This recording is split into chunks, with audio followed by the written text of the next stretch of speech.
G'day. I want to go over some recommendations about what to do when assessing solar installation companies before you decide to do business with any particular one.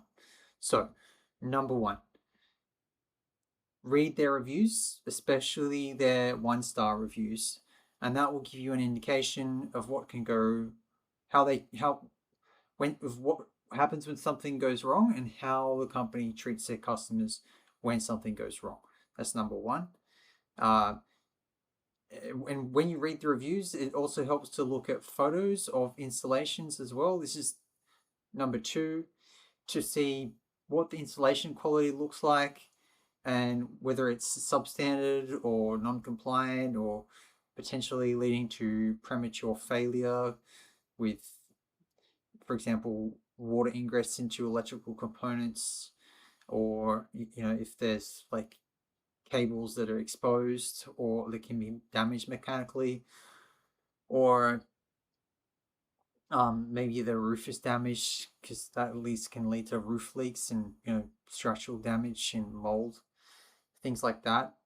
And um, and then the way to tell if it's get a more trained eye to see if an installation is poor quality is by looking at poor quality installations on Facebook groups such as Crap Solar and Crap Home Battery Installations.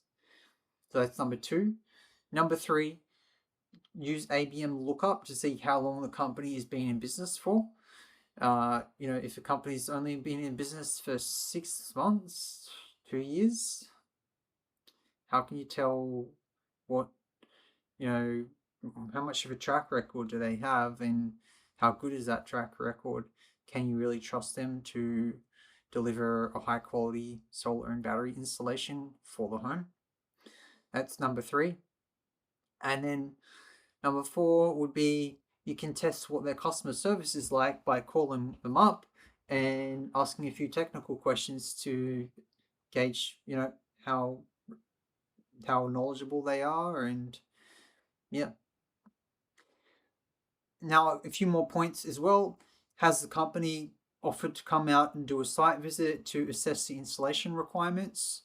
Or if they assessed photos at least through of the meter board, the requirements for that, connecting a system up to your main switchboard, and where a battery could potentially be installed. If they assess what the clearance requirements are with regulations to see if it satisfies those.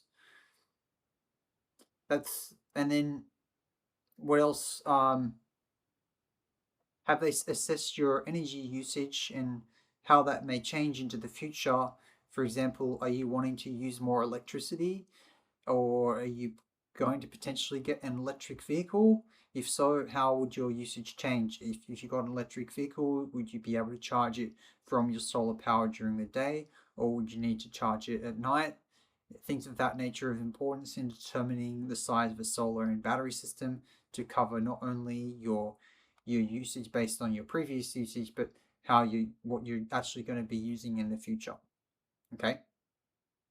And that includes assessing how much energy you use at night versus during the day. Most people, they use more energy at night.